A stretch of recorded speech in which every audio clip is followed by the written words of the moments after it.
Hey, friends. Welcome to my place and a very special episode of Mentality of Combat Sports.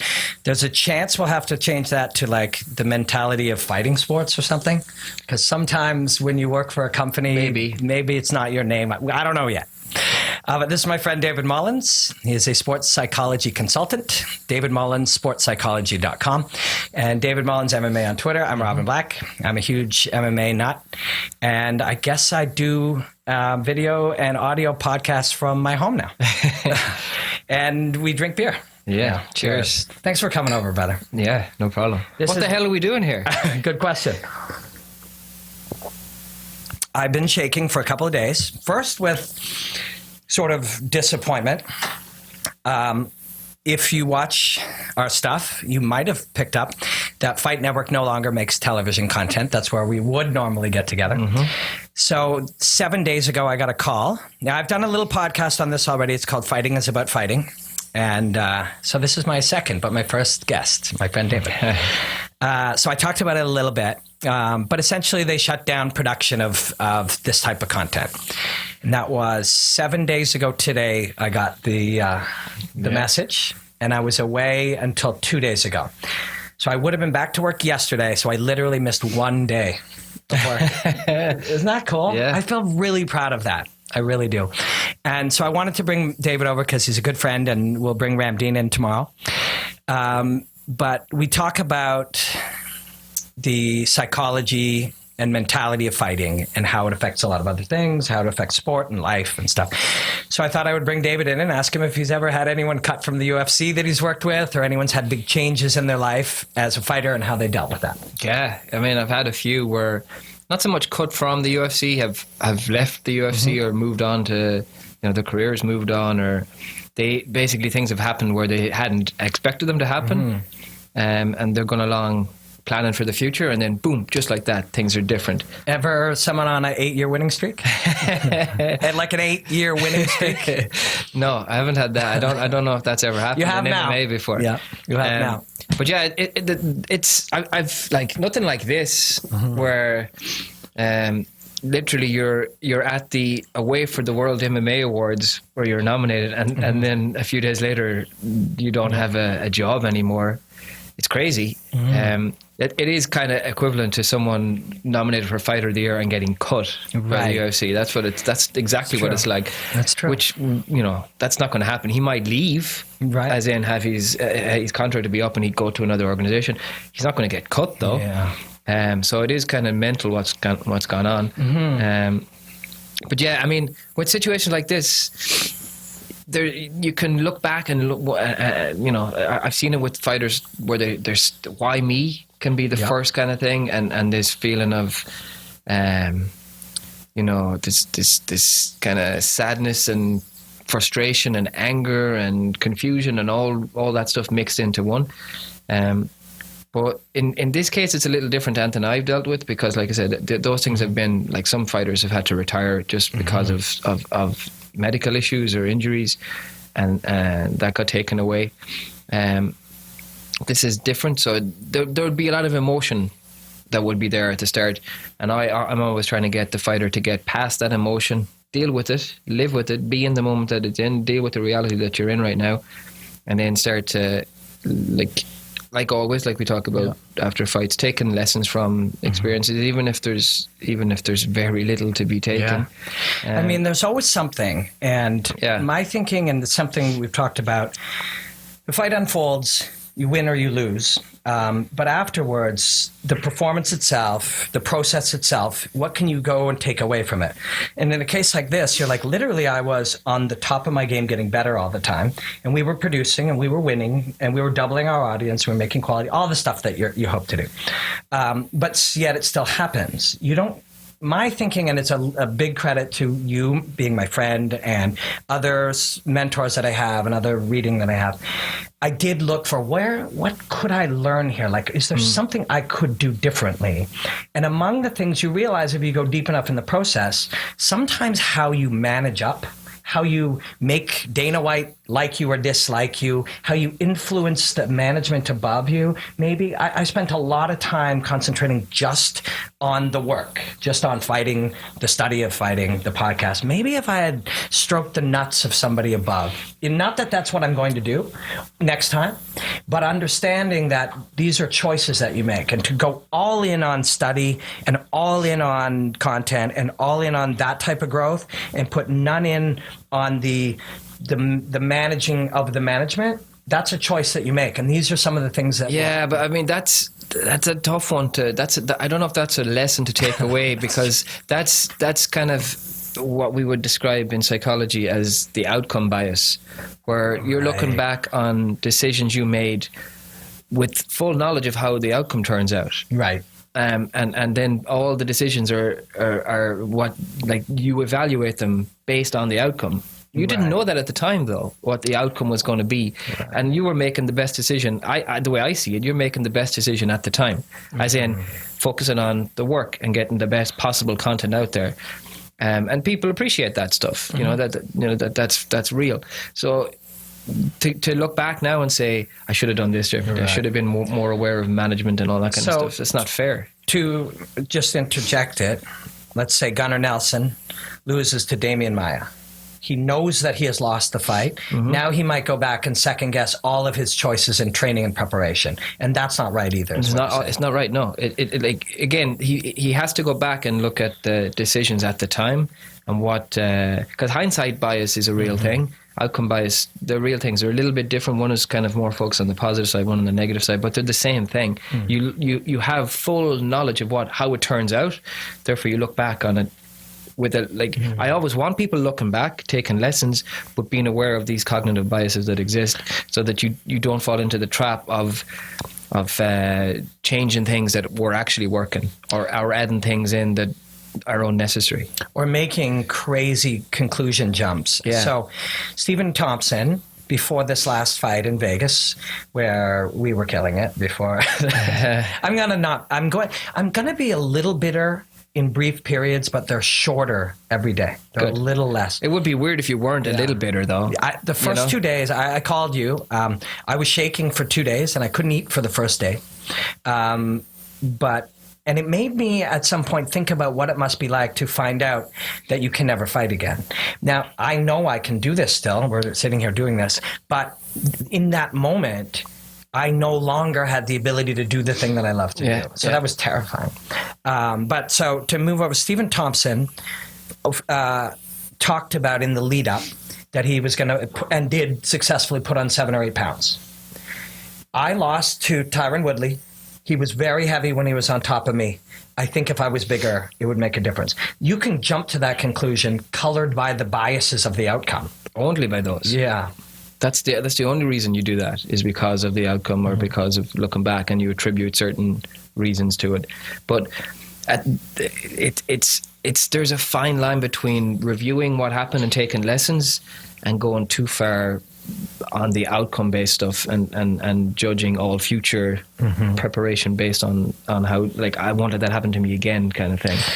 It's such a strange one when you start to think about all of the choices that you can make, because you can only make a certain amount of choices and adjustments. And being underneath Tyron Woodley and feeling that he's too strong to get up from, in a brief period of time, the adjustments you can make are many, but you can't make them all. So I can be bigger, or I can move my feet better, or I can be more psychologically prepared, or I can be not in front of him so he doesn't take me down. There's so many that when you choose some, you have to commit to those choices eventually, right? You know? Yeah, and that's why it's so crucial at that stage, when you are evaluating what you can do, that you, as best you can, attribute it to the right reasons.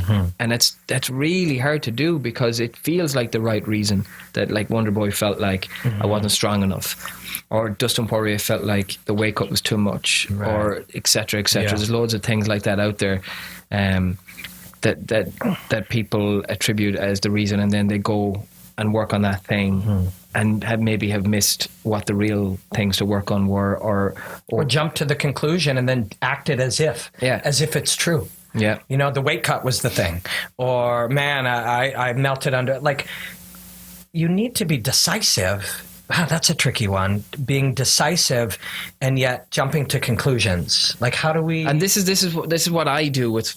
This is how I see my role as a sports psych working with an athlete. Is after, like, we do the preparation, we do the performance, and then we review the performance and the preparation. Get ready for the next preparation and performance. But in that review part, my role, as I see it, is to ask the right questions, to make the athlete ask the right questions of themselves. Because too often we ask the wrong questions of ourselves, and therefore we're going to get the wrong answers. If asking the wrong question is rarely going to give you the right answer. Yeah, or it's going to give you the right answer to the wrong question, which is still the wrong answer. Right. So that's my part. I want, when people are making decisions. I've got a fighter right now who's got a tough decision to make in terms of career, whether it continues or not, and whether this is it or not. And that's very emotional time. But again, my role in that is making sure that it's as logical as possible. The emotion that's involved is factored in and considered, and they're aware of certain things that would be leading their thinking of why maybe that's not true or accurate or fair, or there's a different way of looking at it, and all that. That's where I'm just leading it to as I see it, the right direction, that the right questions are being asked first, and then they can be answered, because that's where bullshit excuses come from. It's just the wrong questions being asked in the first place. So I mostly wanted to come over and have a beer and just christen the lab here, but I wanted to talk to you about a fighter being cut, and then I wanted to talk to you about being a white belt, because that's what I am now. I know how to talk about fighting, and I know how to analyze I think you're one of those white belts that comes into jiu-jitsu class who's a black belt in judo. Right? So he's a sandbagger? Yeah, a little bit, yeah. He's a really good collegiate wrestler, and he's done lots of judo. He's not really a white belt. Yeah. Well, I mean, I know how to talk about fighting. That's all I do. But I don't, these lights I got today. Actually, they're old lights of my wife's, and I got the light bulbs today. I didn't even know. I probably got the wrong ones. I can hear a sound. And this is just my living room, and we stacked records up here. It's got a Wayne's World vibe to it right now. But I wanted to do this now and then document all the learning along the road. It's something you and I have talked about forever, and it's something I talk about a lot on Ask Robin Black, about how life is just, the things in front of you are just problems that can be broken down into smaller problems or smaller questions or little adaptations that you'll try and you'll fail and you'll try again. You'll make a small improvement and hit a wall. And I kind of wanted to just do that. Yeah. It's very cool when you can look back on it and see progress and learn from it and stuff. So it is very cool to document what's happening. And being able to look back a year from now, I think, oh man, I remember that. Yeah. It's almost, it'll be hard to believe in a way, but it's all, like you said, it's all just step by step by step. Everyone has every single champion had their first class or first session at some stage. That's right. Yeah, I mean, anybody who knows how to do anything once didn't know how to do that thing. Didn't have a clue. Didn't even know how to begin studying that thing. And to me, it was really, really important to I've spoken to the UFC. They may bring me on in the next few months. It's very possible. I'll do freelance gigs for them. I got commentary gigs in Russia and Korea and China and all these interesting things. But to me, I just wanted to be doing this. And I didn't care if I was going to suck in white belt class day one. And you talk about at jiu-jitsu, you stand in that line. Yeah. And there's the guys who always look down. You get to pick who you're going to roll with. And some guys always look down. That's where the white belts are, the lower belts. And some guys always look that way.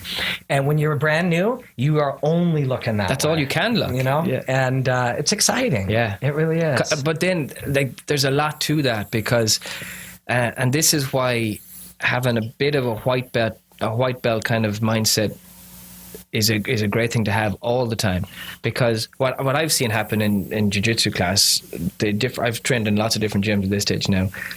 Like I started, and everyone did down at that end, where you're a complete white belt, no stripes, nothing, and all you can do is go against guys that are better than you. And then as you get your blue belt, you have a choice now. You have a little bit of a choice now. You can go this way and just stay safe in your safety, and be the best guy, or you can face the other blue belts, push or purple, brown, fail. You know that you're going to fail. Learn from it, and that's an interesting thing. Where I'm always aware of that in terms of psychology side of things in training, even in yourself. In myself, but I'm I'm aware of that, because what happens is as the session goes on, you're more tired. Right. And you're more fatigued now, and you're more worn out. So then there's that, I'll just take a round off, I'll go against this guy. I know I can just, I can do whatever I want with him. But there must be some value in that sometimes, if you know when it's sometimes the right time. And there is, as long, that is a good thing to do sometimes if you're going to work on something and work on that thing and put yourself, work on, if you want to work on guard, put yourself on your back straight away and just work on that stuff. But the mindset of always looking to kind of challenge yourself, even the blue belt going against the white belt, with really trying to learn something from it, without that mindset of, what if I lose? What if I get subbed by this guy? I get tapped out by a white belt, and all the other blue belts are going to see. You're supposed to fail. I mean, so people tend to stay in their safety net, whereas that's what I'm saying with you. You could have done that this week. It's a shock what happened last week. So you could be, still recovering from that in terms of, just sitting on your ass and not doing anything. But that tells me how much you love doing this stuff. And I don't just mean talking to me. I mean just getting content out there, getting your opinions out there, getting your voice out there. That should tell you everything about where you're at with this stuff, and it's a great thing to have a passion that you get to actually do something with. That you have to do something with. I mean, look at where we are. I just had to do it. There's a bunch of scary things when you find this kind of thing out. They're just shutting it down. They're just going to shut it down. Yesterday, you all worked. Today, you and all your friends are gone. And they don't do that anymore. At first, like I told you, I was very shook. But then Erica, so I was with my wife, and she was like, don't worry, we'll be okay for money. I'm like, money? I didn't even think about money yet. I was thinking only about the fact that it's like, I have to do this. I make 25 pieces of fight-related analysis every week. I have to do it. And then I realized I can absolutely sit and analyze fighting, but my breakdowns, which is what I love to do, I can't do that right now. That requires someone to work and edit. Maybe there's some way we can make this TV a thing, or put it on an iPad or something, but the steps required to do my breakdowns now is I need an editor capable of pulling the stuff. I need the footage. I then need to cut it. Then we need some graphics. So if we could live without some of those things, then build a thing, then have a TV and a broadcast and someone to shoot it and then edit that and all of that, that's just not there yet. But I realized that'll be there by the time I'm a purple belt at this. We'll take it from here. We'll improve all these things. We'll find a way to, bring in whatever, revenue has to happen. And if that's a challenge, but life is challenging. That's something difficult, but so move towards it and find a way and take all of that and invest it back in a space where I can have a TV, and whether it's 4 months or 6 months or 9 months, I'm going to make those breakdowns.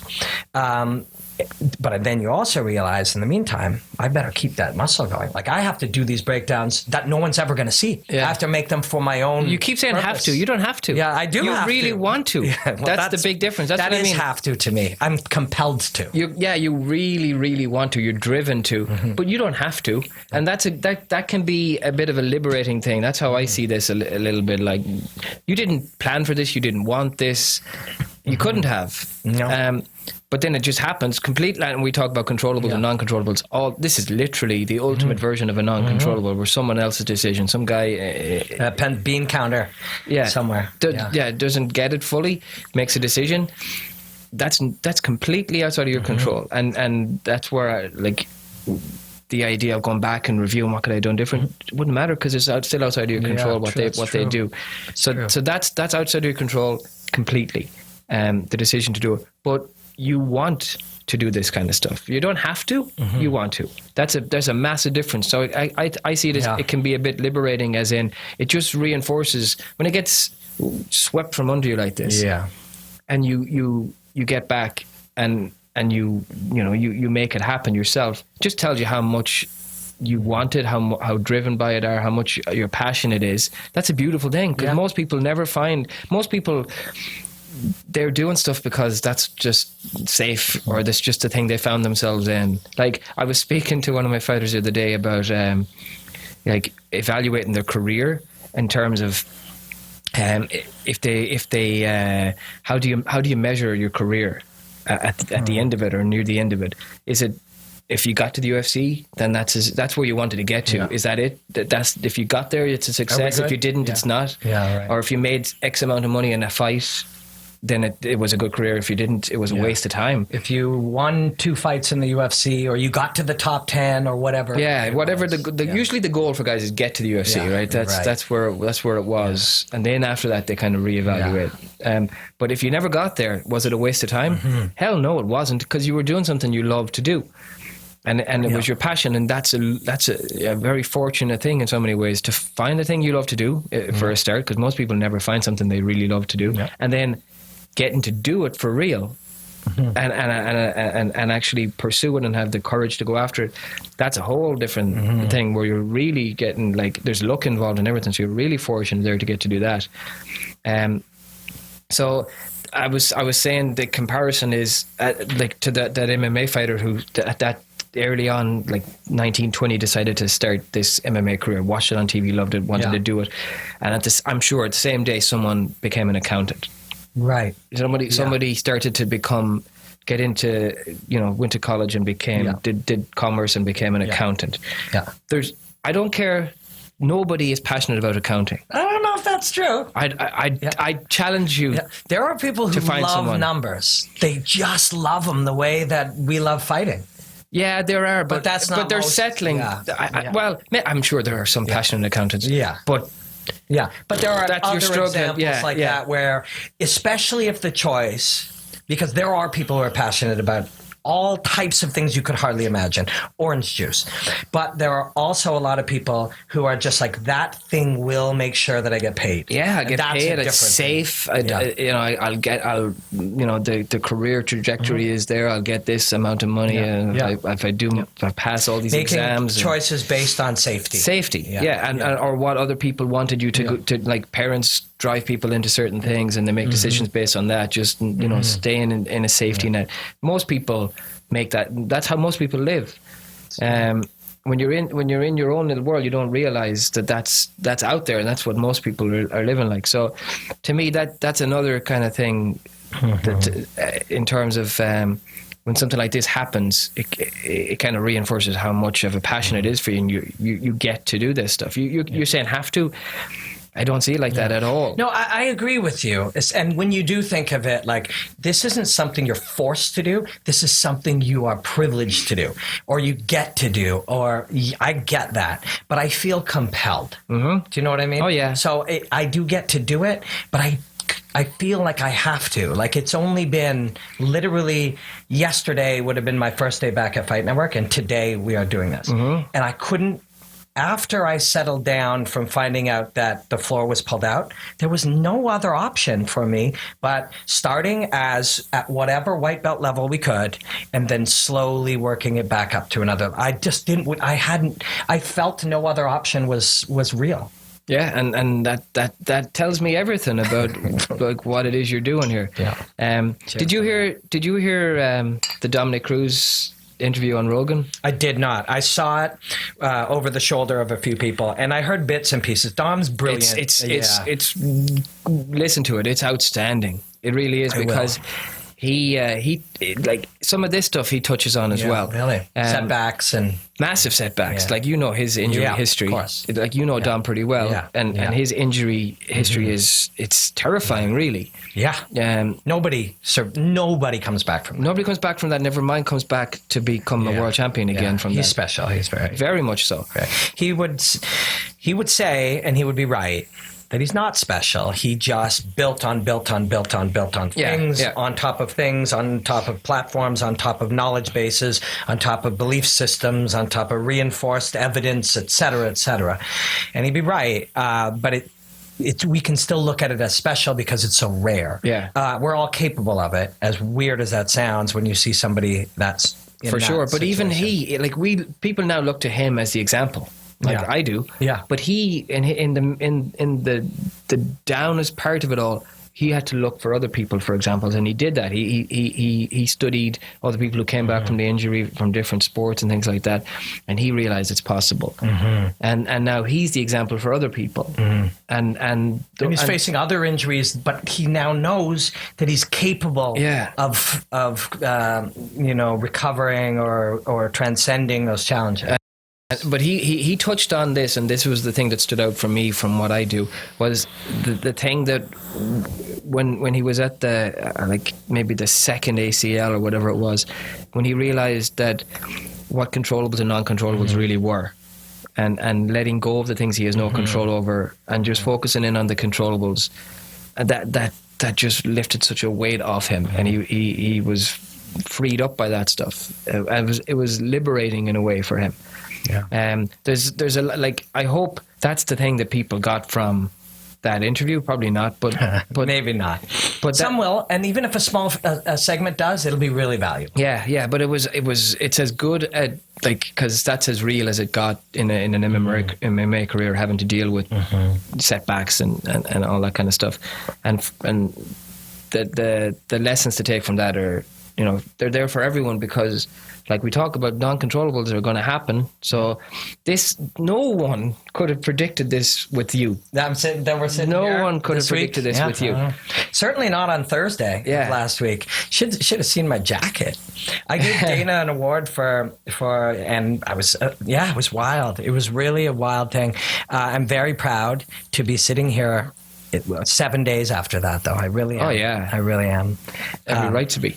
And people, Tracy Trudeau, she's a psychologist, a psych PhD. She told me to make sure to not just, think of them as platitudes when hundreds and hundreds and hundreds of people sent positive messages, and realize those are human beings who took a moment to express that to you.